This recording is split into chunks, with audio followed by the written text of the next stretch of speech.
Hola a todos, bienvenidos a mi Coffee Tube, un espacio donde tomamos café y hablamos de libros. El día de hoy vamos a hablar sobre un libro que ya se los mostré, que me intrigó, que me desesperó y que me atrapó demasiado, El túnel de Ernesto Sábato. Ahora quiero que se preparen porque vamos a adentrarnos a la mente de nuestro personaje principal, el cual está obsesionado, está perturbado y es extremadamente real. Como de forma de introducción, quiero hablar un poco sobre la vida de Ernesto Sábato. Es un escritor argentino que nació en 1911 y hizo un doctorado de ciencias físico-matemáticas que decidió abandonar para dedicarse de lleno a la literatura. Y tras diversas inquietudes que él tuvo, nació su primer texto en 1948, si no me equivoco. Sí, El túnel. Esta es su primera obra. Es una novela corta, como pueden ver, está contada desde la perspectiva del protagonista, que se llama Juan Pablo Castel. Es un pintor que comete un asesinato hacia su objeto de obsesión, María Iribarne. Y sí, así se da inicio al libro, la verdad, eh, sabiendo que ya la mató. Quiero aquí leer la primera parte. Bastará decir que soy Juan Pablo Castel, el pintor que mató a María Iribarne. Supongo que el proceso está en el recuerdo de todos y no es necesario mayores explicaciones sobre mi persona. Ya sabemos que la mató, pero no sabemos por qué lo hizo. Y esa es la verdadera pesadilla, la verdad. Esa es la verdadera intriga de leer el libro. Adentrarse a su mente y saber cuáles fueron esos factores y cuáles fueron esos motivos de por qué cometió tal acto. Es un thriller psicológico que, si bien no tiene demasiadas persecuciones físicas, sí hay una tensión interna y mental muy brutal. Muy brutal, perdón, muy brutal. En esta parte vamos a hablar acerca de mi reacción personal. Quiero ser sincera. Este es un libro que me desesperó.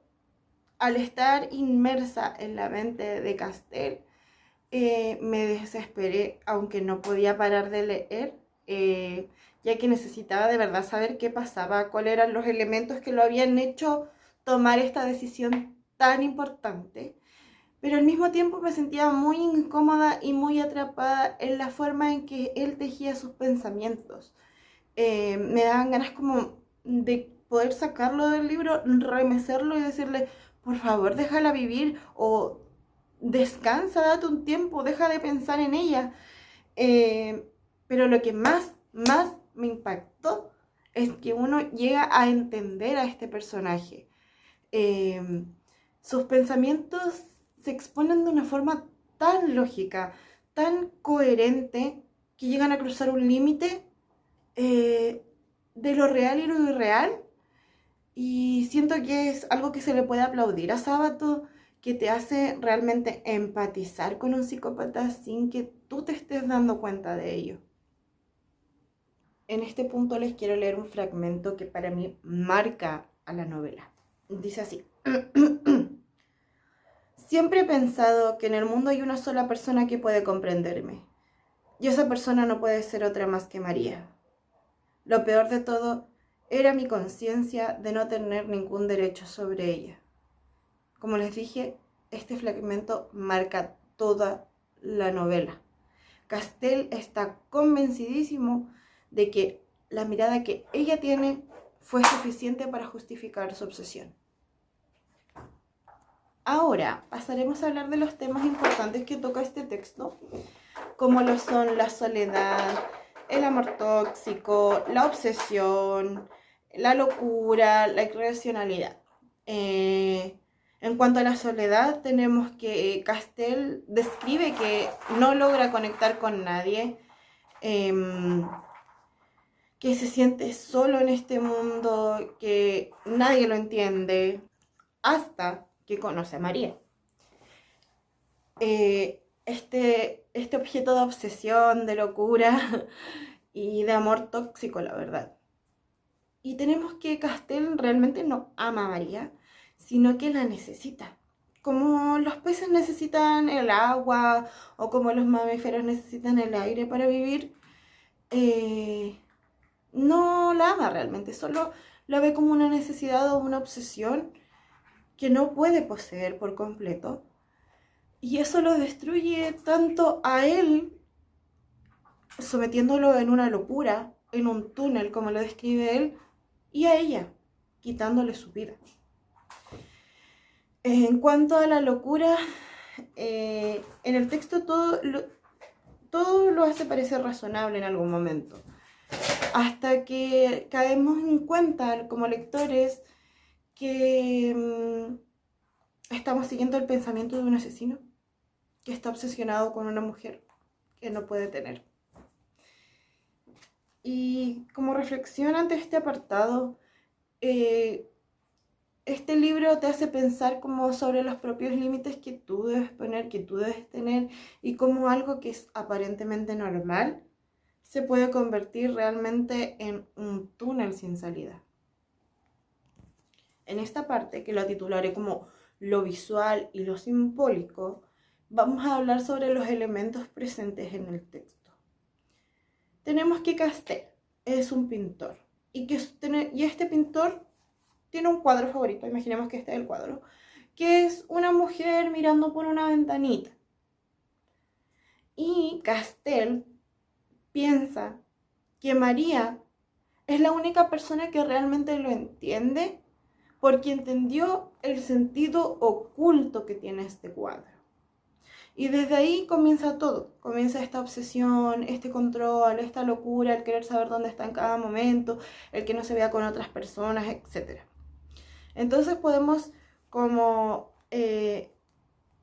emparejar elementos de este libro con elementos simbólicos, como por ejemplo el cuadro sería la excusa de conexión entre María y Castell y la obsesión que se crea aquí por parte de Castell.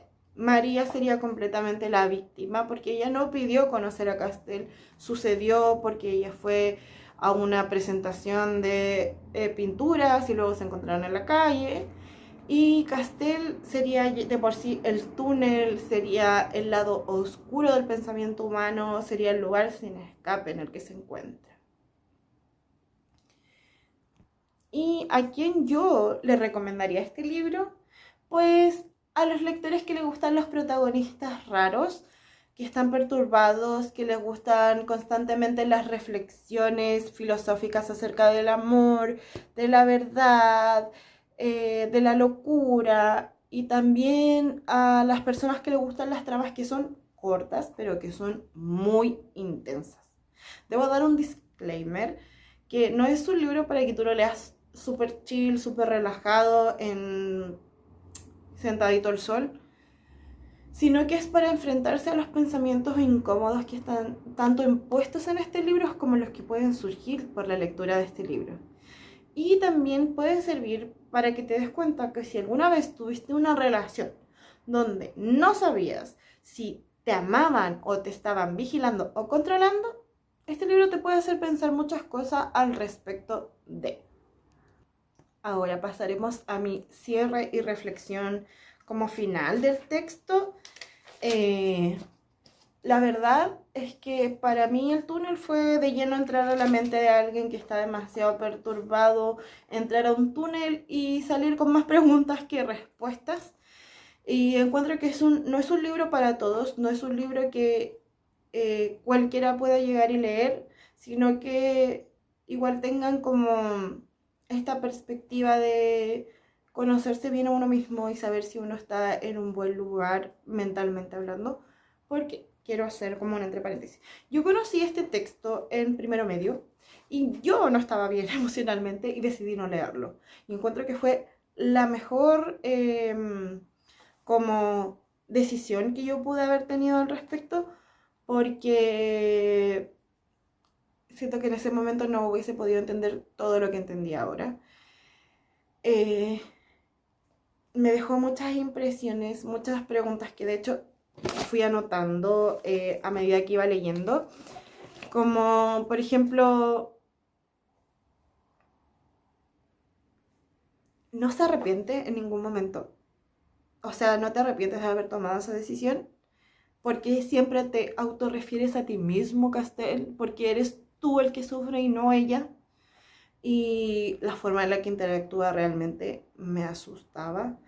Era como la red flag andante, su desesperación, su forma de interactuar con María, cuando, no sé, como que no sabía acercarse a otro ser humano sin ser eh, un monstruo, básicamente, no sabía tener interacciones humanas, porque María no lo vio antes, porque no se alejó en el momento.